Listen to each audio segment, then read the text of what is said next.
What's up, YouTube? Special shout out to the subscribers here and welcome to another weekly training video where I'm here to talk through all the training I'm doing to prepare for Ironman Texas coming up in April of 2026.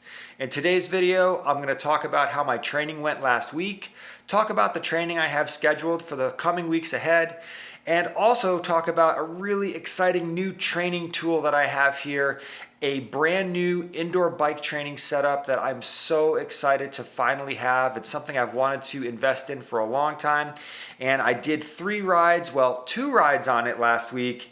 Absolutely loved it. Can't wait to talk about that in more detail here at the end of today's video. So let's start with how last week's training went, and let's back up a little bit and talk about where I am in training right now and sort of the big picture.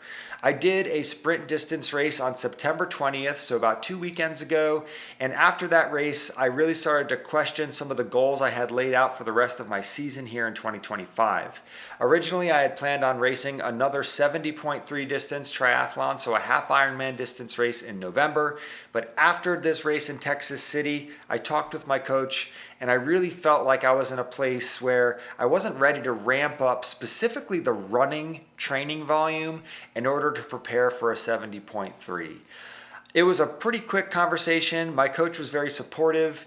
Didn't feel like I needed to put the extra pressure on myself to somehow get myself ready for another 70.3. And instead, we decided it would be a lot of fun to target a sprint distance triathlon that's going to happen the same day at the same venue of the 70.3 that I was planning on racing. So a nice compromise. I really want to do another race, but the TFL injury that started in August, my recovery from it started in August, had to take a break from running.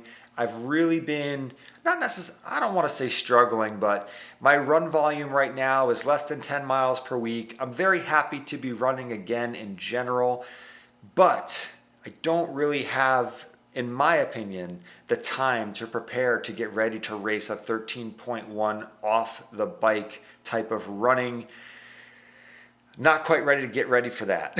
So I've been taking a bit of a break. My coach thought that I should take 2 to 3 weeks of a break from structured training, work on recovering, just continue to stay moving, swim, bike, running, and I'm actually pretty good at that. My sort of default mode, even without a training plan, is to be swim, bike, running, almost every day. I'm very, very used to this lifestyle now, so it isn't very stressful for me. In fact, it's kind of a lot of fun to be in the driver's seat and sort of take control of my own training. I don't like to do it for long periods of time, and I certainly don't like to do it if I'm preparing for an event that I'm very taking seriously. Like, I love having a coach and having a structured training plan, but right now, taking a break from that has been just what the doctor ordered. So let's look briefly at how that training kind of panned out for the week.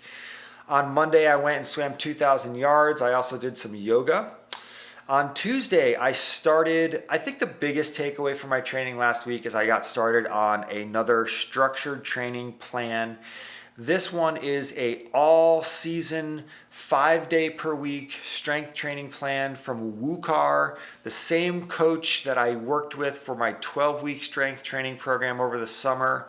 Spent a few weeks without any type of strength training and felt like I was starting to slip, so I'm really glad that I got on another plan. And the way that this new plan works is there is a short session on Monday, Wednesday, and Friday that looks like right now it involves a lot of stretching, maybe a little bit of core work, some mobility.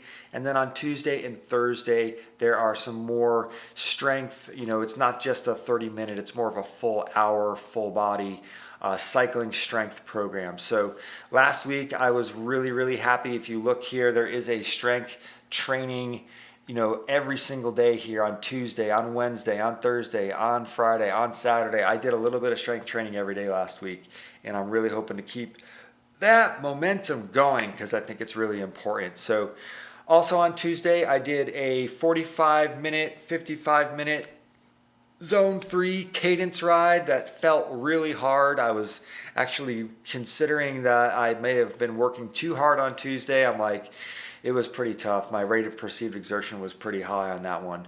On Wednesday, back to the pool, another 2,000 yards, and then I went and did a easy run, about 3.5 miles at the park. On Thursday, another strength training session. I did another ride on my indoor trainer, and that was my first one on the new indoor training setup, so I had a ton of fun on my ride on Thursday trying that out. Friday, back to the pool, another 2,000 yards. I was like clockwork with these 2,000 yard swims last week.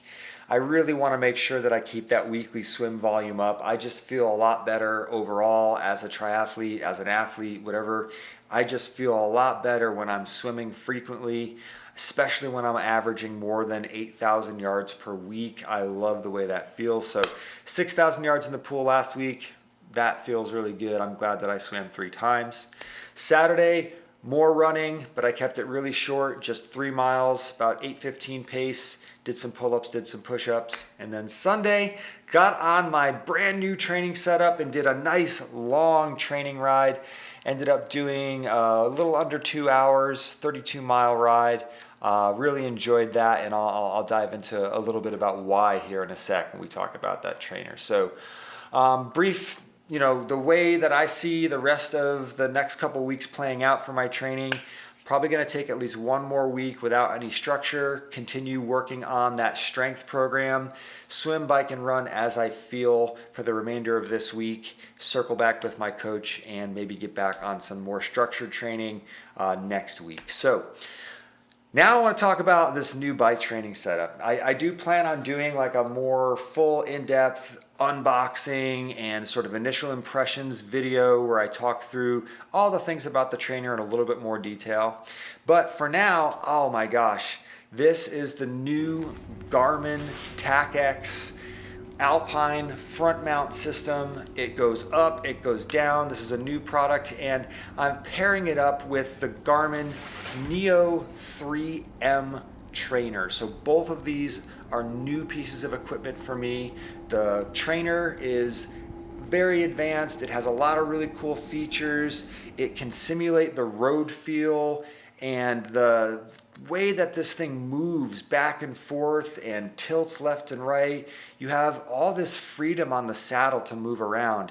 And then the TacX, the training front end that this thing attaches to, that just takes it to the next level, because your front fork is on this riser that can actually turn, and it goes up and down and goes left and right, and it allows you, also the entire riser is on a base that slides and goes back and forth, so the whole thing can sort of shift back and forth. You get all this really natural feeling movement.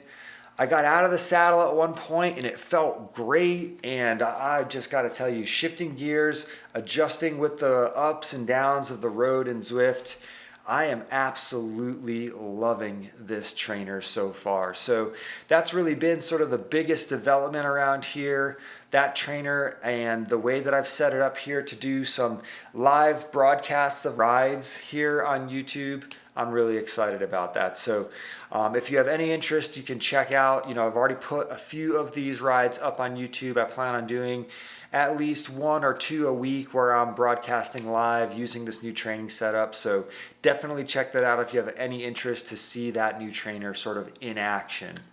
And I think that's about it for today. I appreciate you tuning in as usual. Of course, if you have anything to add, any questions about this new training setup, if you want to know why I got it, please go ahead, ask me anything. And I do plan on getting a little bit more in depth as to the decision-making process, the purchasing process, and the unboxing and initial impressions of the Garmin TacX 3M and Alpine combo. So take care, have a great rest of your week, and I will see you again on Monday with another training vlog. Take care. See you next time.